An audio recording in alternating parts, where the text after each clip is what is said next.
Warning, the following program has been rated T for truth. You can't handle the truth. Oh, we think you can. Welcome to the Naked Truth Report with your host, truth warrior and mythbuster Kathleen Wells. The place where we distinguish fact from fiction, where data is used to drive points home, and where Kathleen takes the position that Democrats and black politicians have destroyed black America. Welcome to the Naked Truth Report. Now, your host, Kathleen Wells. Oh, hi. Welcome to the Naked Truth Report. I'm your host, Kathleen Wells. I hope everyone had a very, very Merry Christmas. Call in and tell me how wonderful your Christmas was. Or were you suffering from let's see, how did they term it? A soft lockdown. We're supposed to be in a soft lockdown because of the new variant. Can I use that word? I was going to say V, but I just went ahead and said variant, Omicron.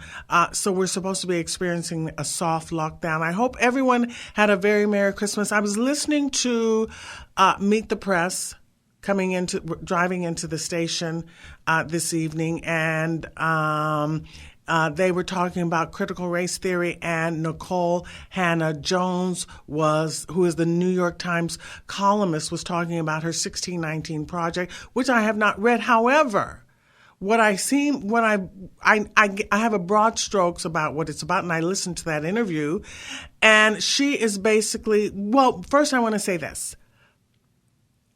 I believe, watching Washington Journal and just listening to that interview, that the Biden administration has now met with the mainstream media, the legacy media, to be soft on them because their poll numbers are so low. I think they're in the 20s, are they not? And so they've asked the mainstream media to be soft on them, to not go so hard on them regarding their economic and foreign policies, to not shine a light on their economic and foreign policies. So Washington Journal, for the last couple of days, has been talking about issues that have nothing to do with the Biden administration's policies that are adversely impacting American citizens. That they were talking about, what did they talk about on Washington Journal? They talked about, whether or not student loan debt should be or how much are you in debt, something like that. How much are you in debt? How much do you have on your credit card debts and your student loan debts and stuff like that? And then, and now they're pivoting. The mainstream media is now pivoting to race again. Why? Because the Build Back Better bill, given that Manchin has made it clear last week that he's not going to vote for it, is not going to pass. And so what is the administration going to do? They're going to now shift to voting rights, the Voting Rights Act. And so therefore the media is now shifting back to what? Race is the issue now. Now, race is not an issue, right? But we're being told by the mainstream media that race is never an issue, really, as far as I'm concerned. The left, what's the issue is the left. The left is the issue, because how in the world can Hannah Nicole Jones talk about the curriculum in schools? How can she talk about society being racialized when for 7 decades the left have dominated and controlled the public schools in the urban areas, and black boys cannot read, 75% of black boys cannot read or do math at grade level in Los Angeles. But somehow race is an issue? I think the issue is black boys in Los Angeles, in the public schools, should be able to do math and English at grade level, if not above. That's the issue.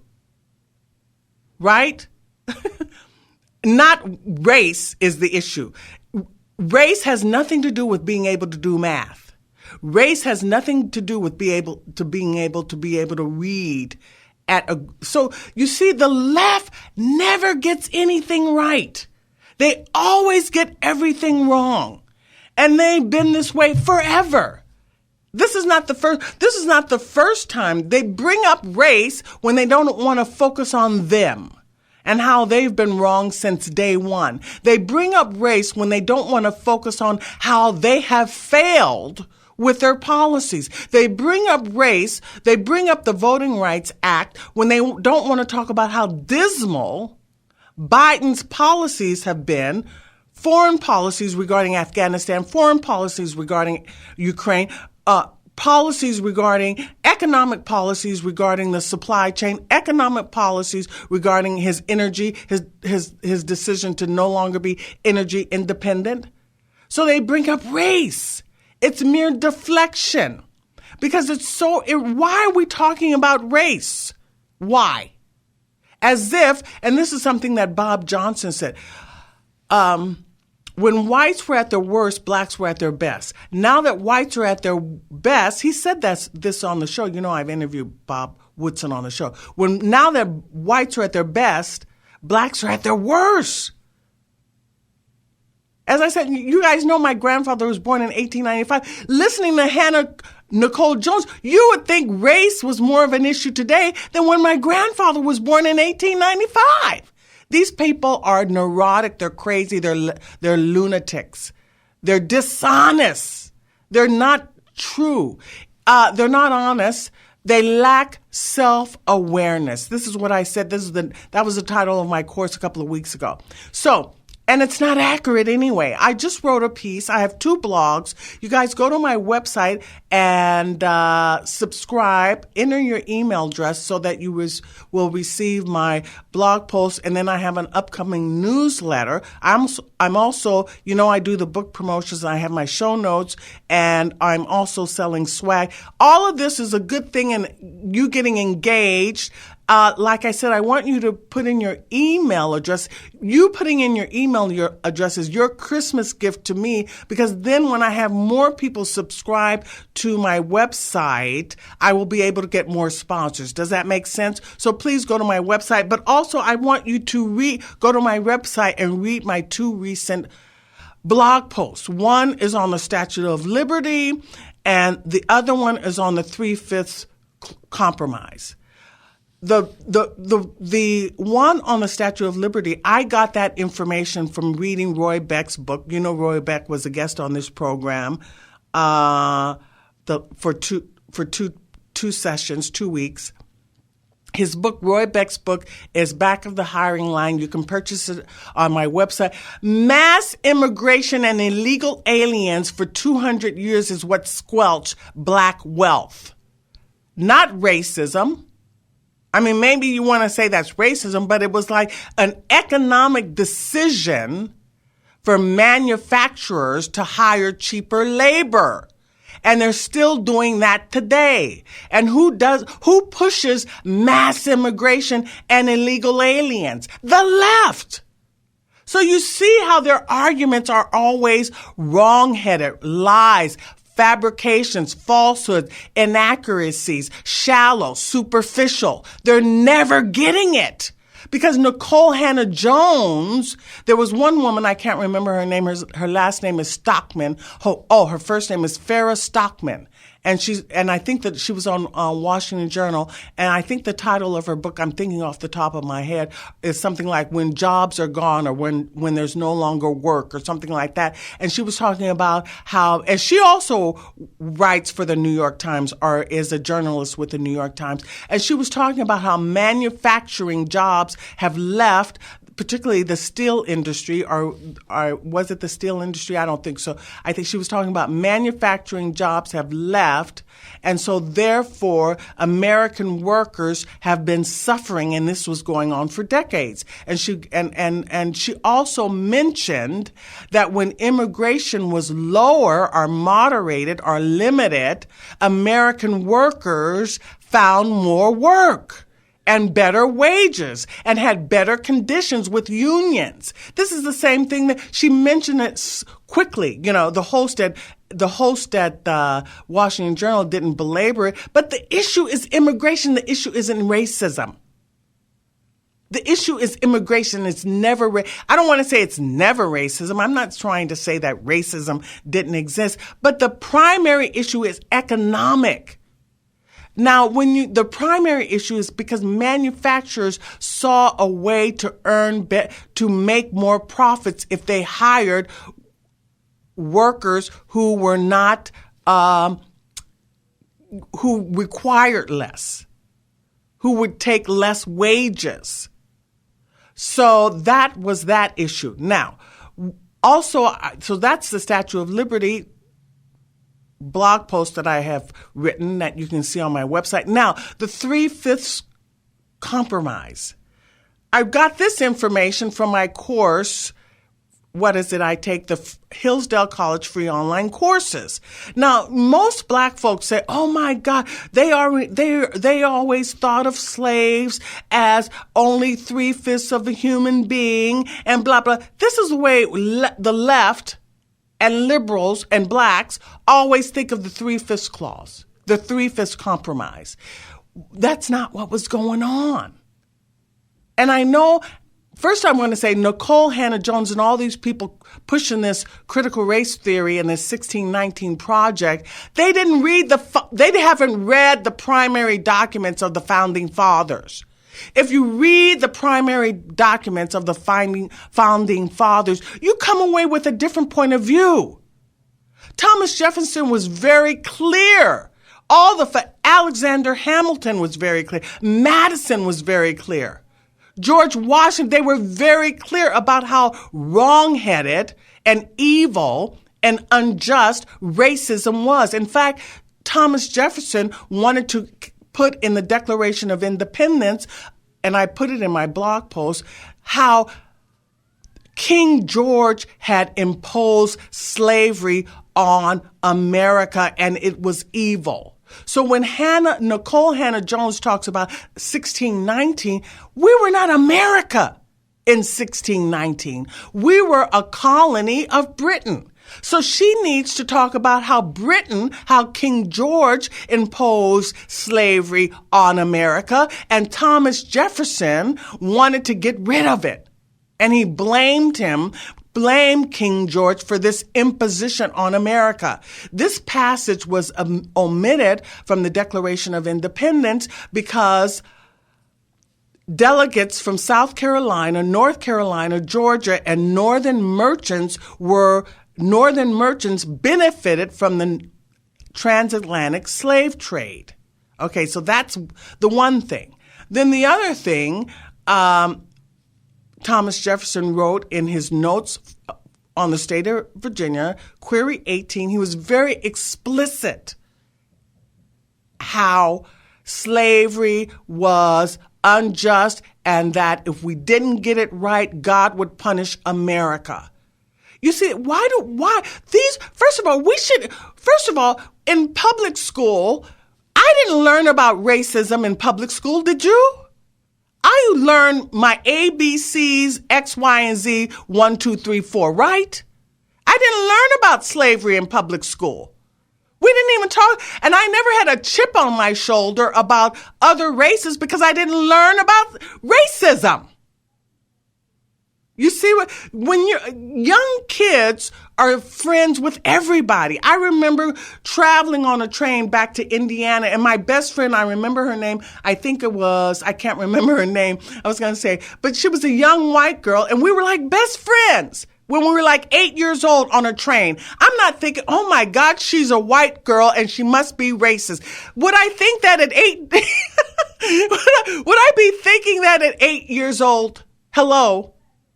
It's like crazy. And even in junior high school, 13, 14, 15, I was not thinking about racism. I didn't even learn about racism at 13, 14, 15. We didn't start talking about racism until we went to college.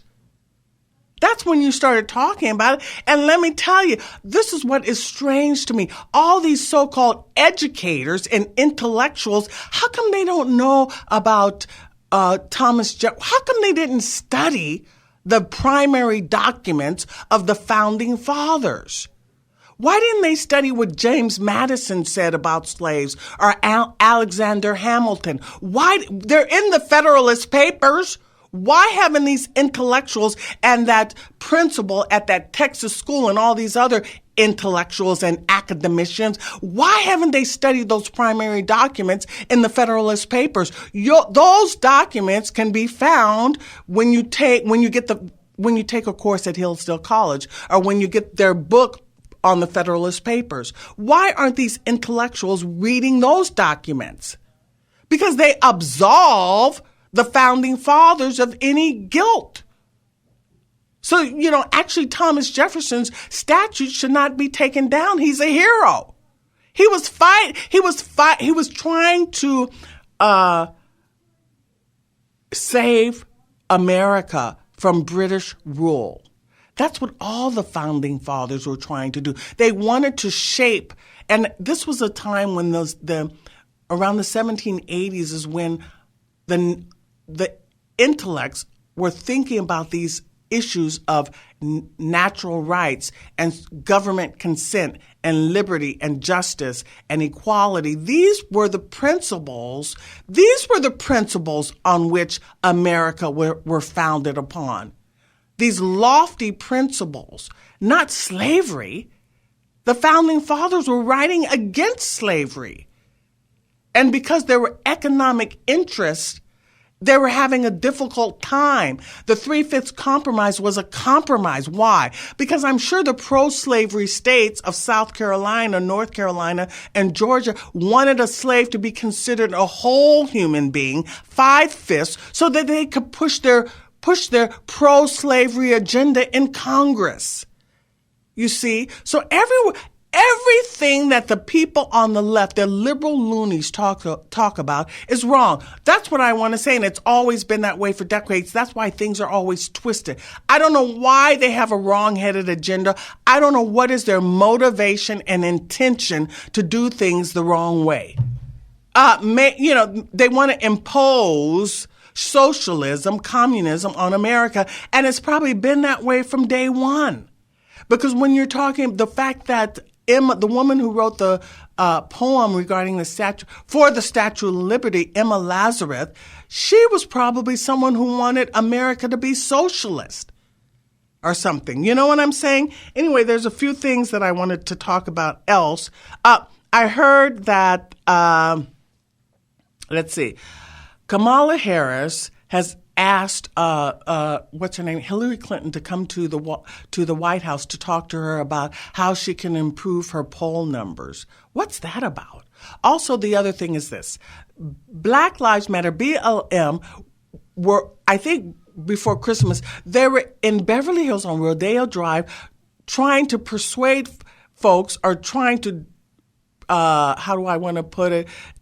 influence smash and grab on Rodeo Drive. Smash and grab.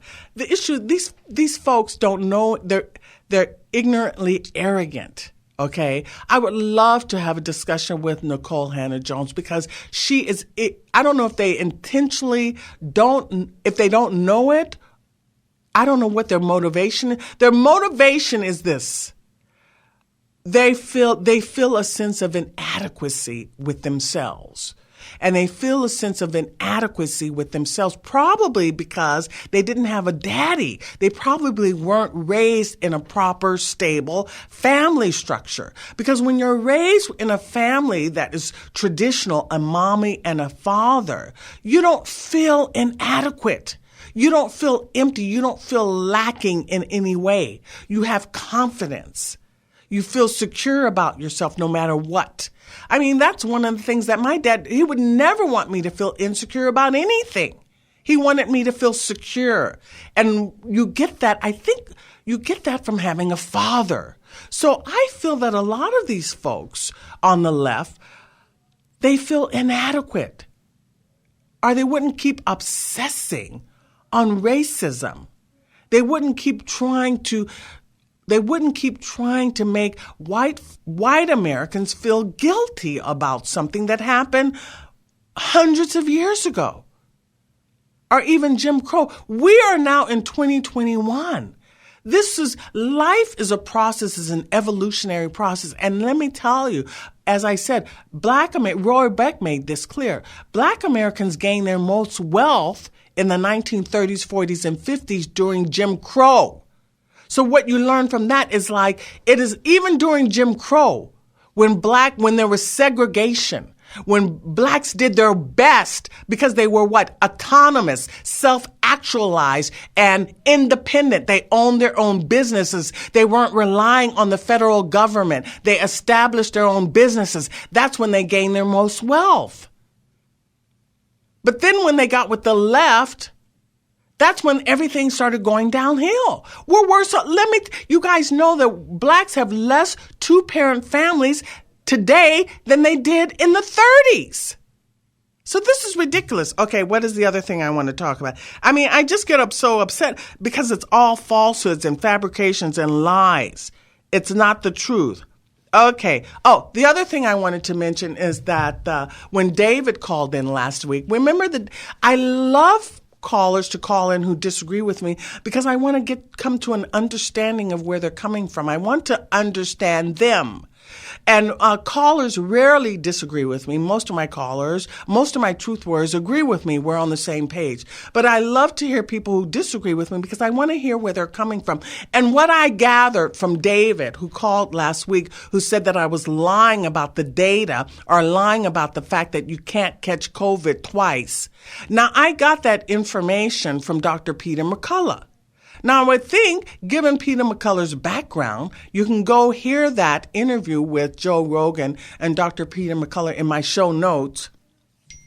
It's a long interview and it's worth listening to. The caller, David, complained about the fact that it was 3 hours. What that says to me is that David is intellectually lazy and he's not good at math. He thinks that less knowledge or only one point of view is better than seeing competing point of views or more information. He thinks that listening to 50 virologists or immunologists is worse than only listening to one or two, Dr. Fauci and Dr. What is the other guy's name? One of the other doctors who are all on the same page. In other words, having two competing points of view is not a good thing to him. Why? Because he cannot. I want to see it. I want to read it all. I want to learn it all. I want to know both points of view, conflicting and competing points of view, so then I can make an informed assessment and analysis of what's really going down. Do you understand? So David, that caller, only had one point of view. He never heard Dr. Peter McCullough or Dr. Vladimir Zelenko or Sukra Bhakti. Well, I've heard Dr. Fauci and I've heard Dr. Peter McCullough. And Peter McCullough said Dr. Fauci has been inconsistent from day one. Has he not? One mask, no mask. We were told that you would definitively be safe. All of these folks on the left, the Biden administration, all of these medical so-called experts said that getting a vaccine would get us out of the pandemic, would save us, and we would only have to lock down for a week or two. We're going into 2 years of this lockdown business and variant after variant. First, Dr. Fauci tells us that the masks aren't no good, and then we must wear them, and then we must double mask. So I'm looking at that. I'm looking on the one hand at Dr. Fauci being inconsistent and illogical. And then on the other hand, I'm looking at Peter McCullough with all his experience and credentials being consistent and making sense. And so I'm able to make an assessment based on those two competing and conflicting points of view regarding the virus. Oh. This is the Naked Truth Report. I'm your host, Kathleen Wells.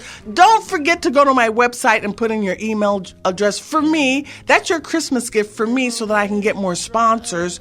And don't forget to read the last two blog posts that I posted. This is the Naked Truth Report. We'll be right back. Country love.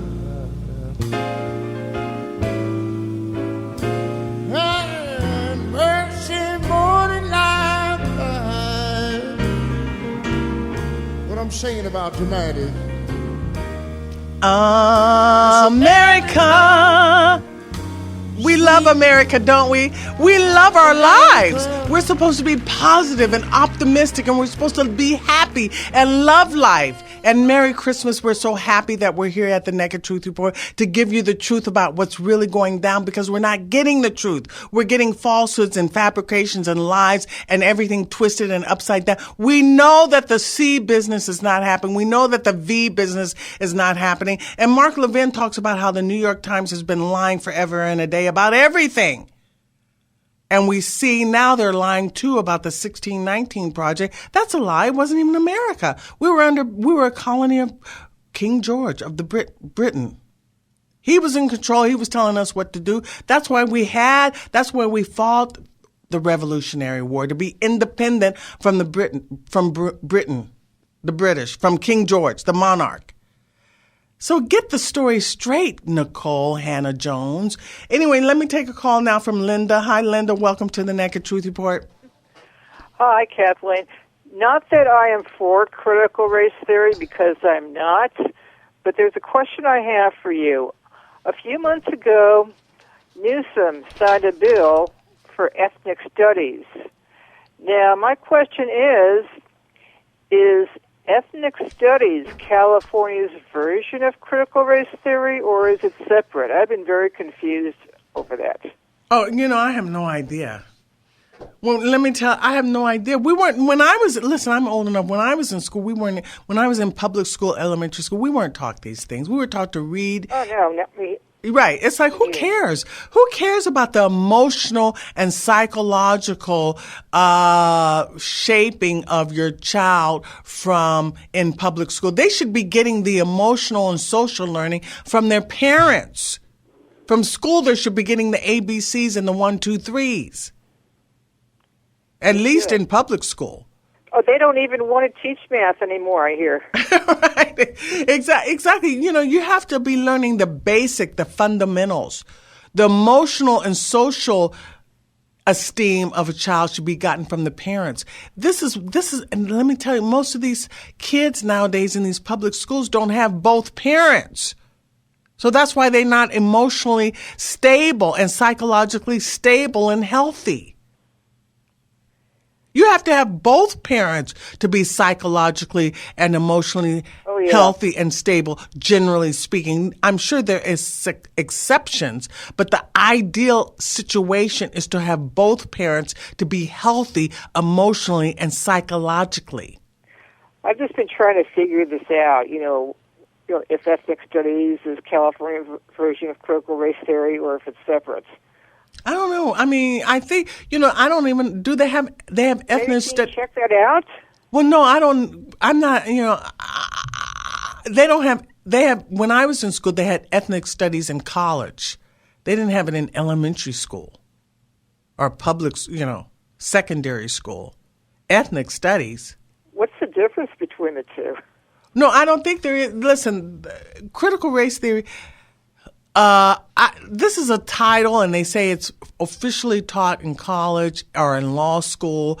But the point of it is that they're trying to teach a subjective thing at the elementary school level. They want to teach social and emotional and psychological learning to kids. Listen, everything the left does, everything they touch, they destroy. They take a good thing and they turn it into a bad thing. They should be concerned with geography, math, science. They should be. Yeah, English. Also, when the election starts, with the campaign. Mm-hmm. I hope Newsom yells out race, racism, and whatever Republican runs against him, I hope he just really, goes into high crime. He said high crime, inflation, high gas prices, and just hammers at that. Okay, Linda, thank you for calling into the Naked Truth Report. Hi, Raul. Welcome to the Naked Truth Report. Hi, Kathleen. I hope you had a wonderful Christmas. Yes, Merry Christmas. Oh, thank you. Yeah, it's funny. Sometimes I listen to Larry Alden. So, the campaign I waged against the governor, there was no campaign, Kathleen, because Elena Kornelakis, the lieutenant governor, shortened that campaign in the interest of this corrupt governor we have. She changed the election date from November 2021 to September 14th, 2021. She knocked off a month and a half of campaigning for Larry. That is criminal, what she got away with. And that position of lieutenant governor has been criticized because they're low on the radar. You never see this woman. But what she did. Oh, you hung up on Raul. Your call did not go through. Will you please try your call again? Oh, you hung up on Raul. Oh, Raul, we accidentally hung up on you. Can you call back, please? Okay, so we don't have any more caller. Raul, call back, please, because I wanted to hear what you had to say. We accidentally hung up on you. Yeah, so I think you're having a problem with the phones or something. Oh, I can't hear you. Okay, Raul, call back. Anyway, so Raul wanted to talk about the recall election. I think that's a good thing. And let me bring up something else real quick. I wanted to bring up, let's see, what did I want to bring up? We talked about, Black Lives Matter. I wanted to bring up about the Omicron. Oh, we have Raul back already? Okay, I was going to talk about the variant. I hope I use the word Omicron and variant. I hope I can download this to the YouTube channel. But let's see. First of all, I want to say that, I wanted to mention this. The other day, on Christmas Day, I saw a man walking by himself, and it was sprinkling. It was raining, lightly raining. He was walking by himself on the street. This was Christmas Day yesterday. There was no one else on the street. He was on the street by himself, and he had on a mask. Hello? What is this about? Hello, Kathleen. Oh, hi. Yeah. Hi. Yeah. Yeah, I noticed I'm back on the air. Oh, yeah, that's not uncommon. You see people driving with their masks on. There's nobody else in the car with them. I mean, this is laughable. Kathleen, real quick, what I was trying to get to here is that the date of the election, the recall election, was moved from November, I don't know, it was like the first week of November, to September 14th, 2021. I mean, they took the campaign away from Larry doing that.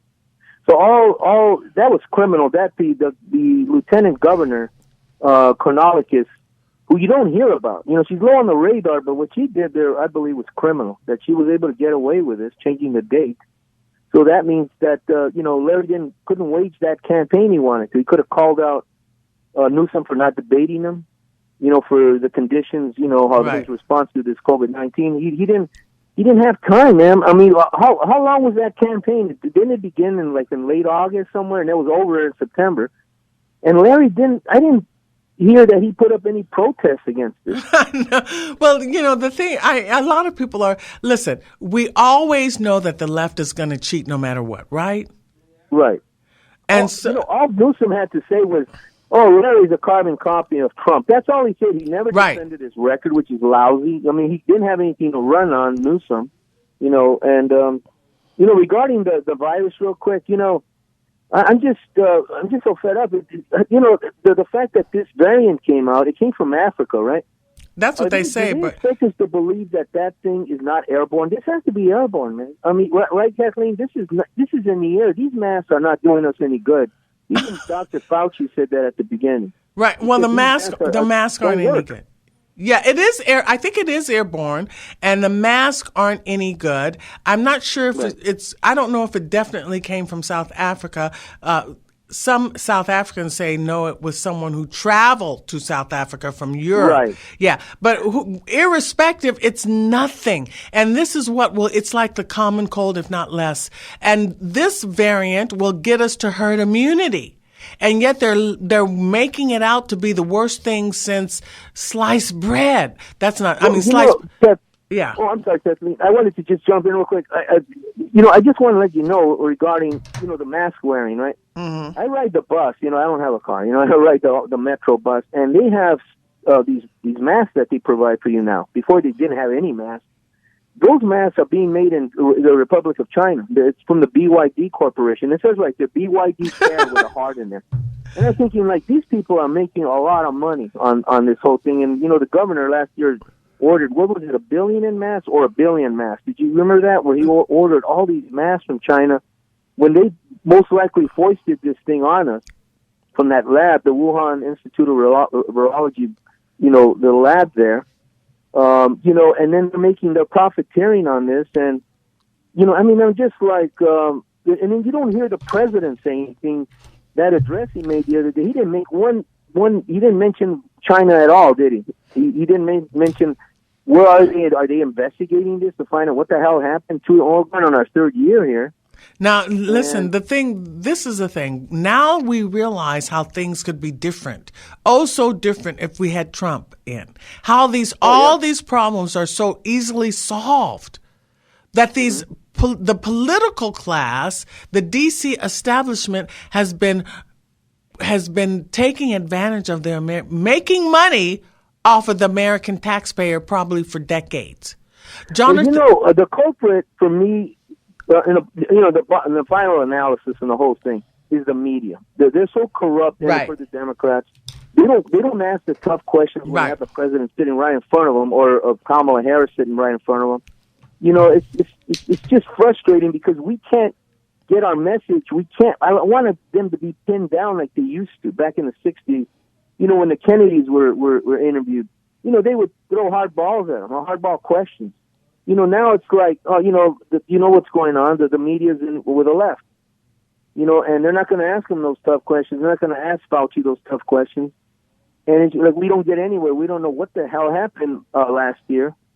When this thing first hit, and but I suspect it came from that institute, that Wuhan Institute of Virology. Oh, I think that's pretty certain. That's pretty certain, definitely. And also, we don't know. Oh, this is what I wanted to say: is that Patrick Byrne, he's the CEO, former CEO of Oversight. He's been a guest on this show.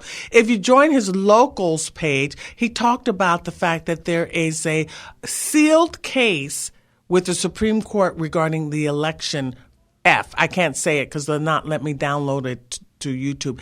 There's a sealed case with the Supreme Court regarding the election, and also, isn't that interesting? Go to Patrick Burns and join him on Locals, LOCALS, Locals. He talks about it there. And also the attorney generals are coming up as plaintiffs with another case that will be heard by the Supreme Court. Oh, Kathleen, what became of the case? Didn't the gentleman who created that pillow, I forget his name escapes me, but the gentleman that has those pillows that are really... Oh, Mike Lindell. His case... Didn't he have a case pending with the Supreme Court? He was supposed to be filing it, and he was going to file it regarding the packet captures. I think he was going to file it around Thanksgiving or before, but they've changed it now. They've changed it to where the attorney generals are now going to file. They're going to be attorney generals from several states will be filing as plaintiffs. But this is the important case, I think, is the sealed case that Patrick Byrne talks about. Go check him out on Locals. And then for the heads up on that, I'd never heard of it. Yeah, it's a good thing. I think things. I'm optimistic because my nature is optimistic that something will be going on. But you see that the Biden administration and the media, they're in cahoots with, in fact, Jonathan Alter, I think he's with the Washington Post, a columnist, journalist with the Washington Post. He was trying to redeem Jimmy Carter. You see, they're deflecting from the media is in cahoots with the Biden administration because they've been called to go soft on the Biden administration, not to talk about his economic policies, not to talk about his foreign policies, not to talk about how he's failed with this. Talk about the border. My God, the border's a disaster right here. Yeah. What never gets discussed is the now it escaped me. See, I had something. I hate when that happens. I should have jotted this down. There's something else I wanted to bring up regarding the campaign. Boy, well, I'll have to get you on next time on that one. But Okay. I was gonna. Oh boy, it was just a tip of my tongue. But it's just regarding the chance. Regarding President Trump, I'm disappointed in him because I remember just prior to the primaries beginning. Do you recall that speech he made where he said he was in one of his rallies and he said, you want to see some fraud, you want to see some electioneering, you just watch what's going to happen in this next campaign. When he's talking about the presidential campaign. Mm-hmm. I just don't understand why he didn't have his lawyers on, just on call, ready to go on each state and filing lawsuits against what that character over in in Alabama who says she's supposed to be governor. Oh, Stacey Abrams in Georgia. Yeah, no, you think they would have had lawyers? No, they did. Countersue. No, who knows? And I told you these folks who have the devolution. I can't remember his name. Patel Patriot. Go check him out on Telegram. Patel Patriot, and also the X22 report. These folks believe that there's a devolution taking place, and that Trump and his clan, his group has had something going on another level, on a parallel level. I don't know if that's true, but I think that they didn't know the depth and breadth of the corruption, and they weren't able to get all the evidence together. Well, I think the crux, the whole thing was when the virus suddenly appeared, and I said, "Oh, this is it. Oh, this makes sense." A virus, because what it did, it gave control to the governors because they ordered a state of emergency. See, so you notice how Newsom, there's one thing I wanted to tell you. It just infuriates me. He keeps granting himself these powers. He did it again where he has state of emergency powers again. You see how he keeps signing that legislation?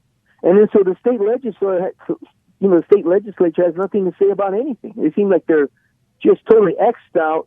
He's running everything. Now, these governors in these states that I believe stole the election were they had those state of emergency powers because of the virus, and that they used that as the pretext to steal the election that way. Oh, everything's corrupt.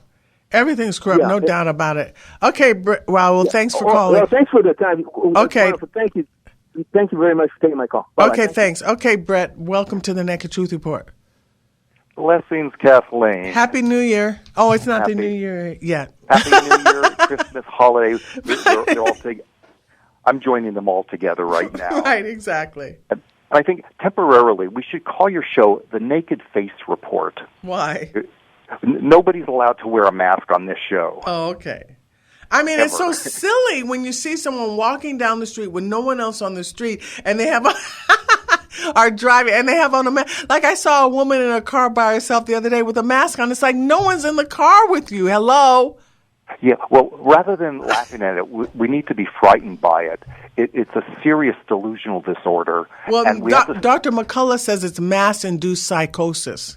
Yeah, however we call it, there is something very wrong with it and very lost and empty. And that's what I wanted to talk about. Because I think coming off of the glow of Christmas and Hanukkah, I think we need to reflect on some of the spiritual insights for these times.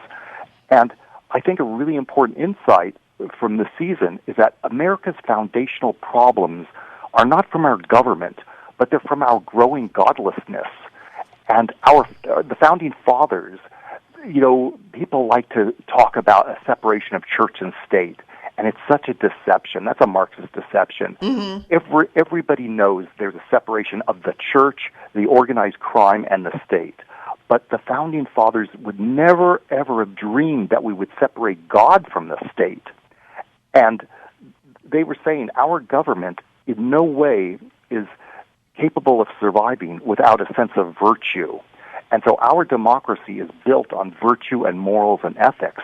It's not about a mob rule of just how many votes we're getting. Right. And in fact, I can't remember who it was, but he says a country cannot be free if the citizens are not virtuous and just and decent. Precisely. Yeah, they wrote that. Yeah, I think it was Madison, but they all reflected it. Right. They just used different words for the same principle. Right. And this is why the left, they don't read the primary documents. I think you have to read those documents to see because they wrote extensively on this stuff, on all these issues, and that will resolve everything. Yeah, well, the left doesn't like to read because it's not about it's not about learning. It's about deception and it's about con. And this entire idea of lack of virtue effortlessly explains the entire race, gender, sex, climate, COVID, CRT, and communistic con. These are all deceptions and lies and frauds. And if it's sex or if it's gender or the race, the CRT, it's all a con job. And so once you knock one of those dominoes over, they'll all start falling. And that's why it's so dangerous and why social media and the government won't allow there to be a second point of view. Because most people realize, it's very easy to get a person out of communism. The average person, such as myself, when I was a socialist, it was just that I was ignorant. But it wasn't hard to get me away as soon as I got the insight of, oh my gosh. Oh, you were a socialist, Brent? Yeah, I started off as a young, stupid socialist. And when you were in college? In high school. Oh. And that's also really why it's so dangerous. Where did you go to high school, Brent? Fairfax High. Oh, yeah. Los Angeles. Yeah, of course I know Fairfax. Yeah, and I remember all of this, when I was in college especially, all the lies I was taught and how many years it took to unlearn the fraudulent education I was given. Right. I think we have a major class action suit against every school we've ever gone to. Exactly. For fraud. It's all lies. And, Mark Levin talks about the left lies about everything. And Dennis Prager said everything they touch, they destroy. And they just keep rehashing the same issue. They want to deflect from Biden's failures, his policy failures. And so when they deflect, they want to go back to voting rights and racism. They always come back to the same crap. It's like we've been here. We've done that enough already, right? Well, it's right, but it is satanic. And so we have to realize they have a method to what they're doing. So once we identify what they're doing, it gets easier and easier.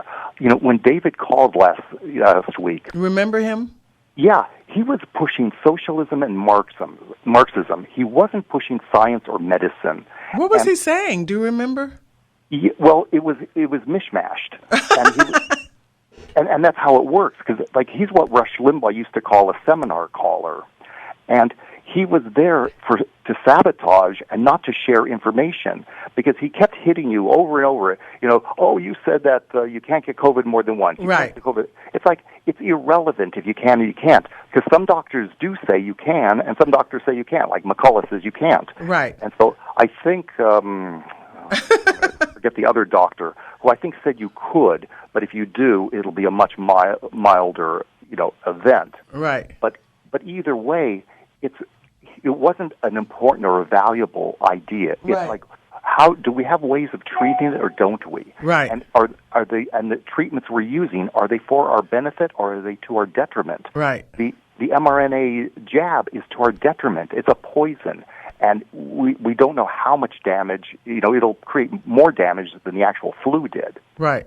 But we do have other sources of cure. And another thing, you were just talking about Nicole Hannah Jones, and I'm calling her narcissistic, hateful Jones, and it's her 1619 nihilist project. Mm-hmm. I mean, it doesn't even make sense. It doesn't even make sense because we were under British rule in 1619. Mm-hmm. So we aren't responsible for whatever was going on in 1619. The British are. True, absolutely. But no historian, I studied history at UCLA. Nobody with a historically based mind is going to look at and read the 1619 project and go, oh, this makes sense. It's not designed for people who are knowledgeable. It's designed for total and complete ignoramuses, and especially those students at our schools that haven't been taught how to read. They need to read the Federalist Papers, because they need to read what the Founding Fathers actually said. Mm-hmm. Don't you think? They do, but I would hope they would start with the Bible. if they don't know the Ten Commandments, the Federalist Papers are not going to be of much help to them. And, I was thinking the way we cancel COVID and communism is with Christmas and with Christianity and with God and religion. Right. A society will not maintain its freedom if their citizens are not virtuous and moral. Mm-hmm. Mm. And the founding fathers also pressed the necessity for a family for the protection of children. Mm-hmm. See, all of this is important. Thank you, Britt, for calling the Naked Thank Truth you. Report. Happy New Year. When I come back next week, what will the date be? Oh, it will be after New Year's, yeah. So Happy New Year, folks. I appreciate you listening to the Naked Truth Report. I'll be back next year. I hope all of you have a wonderful New Year's Eve. Be safe and have a wonderful and celebratory time. Enjoy and embrace life. I'll see you next week. Thanks. Bye.